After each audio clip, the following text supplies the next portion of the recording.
ಸುಳ್ಳು ಹೇಳಿದೆ ಎಂದು ತಪ್ಪೊಪ್ಪಿಕೊಂಡಿದ್ದಾರೆ ಸುಜಾತಾ ಭಟ್. ಇಡೀ ಕೇಸ್ಗೆ ಒಂದು ಟರ್ನಿಂಗ್ ಪಾಯಿಂಟ್, ಕಂಪ್ಲೀಟ್ ಟ್ವಿಸ್ಟ್. ಸುಳ್ಳು ಹೇಳಿದೆ ಅಂತ ಸುಜಾತಾ ಭಟ್ ತಪ್ಪೊಪ್ಪಿಕೊಂಡಿದ್ದಾರೆ. ತಗಳಪ್ಪ, ಇಡೀ ಕೇಸ್ ಉಲ್ಟಾ ಪಲ್ಟಾ. ನಾನು ಸುಳ್ಳು ಹೇಳಿದೆ, ಪುಣ್ಯ ಇವಾಗಲಾದ್ರೂ ಒಪ್ಕೊಂಡ್ರಲ್ಲ.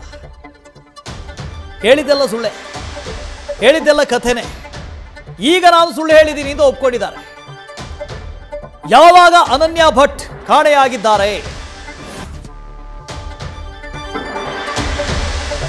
ಸುಳ್ಳು ಹೇಳಿದೆ ಎಂದು ತಪ್ಪೊಪ್ಪಿಕೊಂಡಿದ್ದಾರೆ ಸುಜಾತಾ ಭಟ್. ಇಡೀ ಕೇಸ್ಗೆ ಒಂದು ಟರ್ನಿಂಗ್ ಪಾಯಿಂಟ್, ಕಂಪ್ಲೀಟ್ ಟ್ವಿಸ್ಟ್. ಸುಳ್ಳು ಹೇಳಿದೆ ಅಂತ ಸುಜಾತಾ ಭಟ್ ತಪ್ಪೊಪ್ಪಿಕೊಂಡಿದ್ದಾರೆ. ತಗಳಪ್ಪ, ಇಡೀ ಕೇಸ್ ಉಲ್ಟಾ ಪಲ್ಟಾ. ನಾನು ಸುಳ್ಳು ಹೇಳಿದೆ, ಪುಣ್ಯ ಇವಾಗಲಾದ್ರೂ ಒಪ್ಕೊಂಡ್ರಲ್ಲ. ಹೇಳಿದ್ದೆಲ್ಲ ಸುಳ್ಳೆ, ಹೇಳಿದ್ದೆಲ್ಲ ಕಥೆನೆ. ಈಗ ನಾನು ಸುಳ್ಳು ಹೇಳಿದ್ದೀನಿ ಅಂತ ಒಪ್ಕೊಂಡಿದ್ದಾರೆ. ಯಾವಾಗ ಅನನ್ಯ ಭಟ್ ಕಾಣೆಯಾಗಿದ್ದಾರೆ? ನ್ಯೂಸ್ ಫಸ್ಟ್, ನಿರ್ಭೀತಿಯಿಂದ ನಿಮ್ಮ ಪರವಾಗಿ.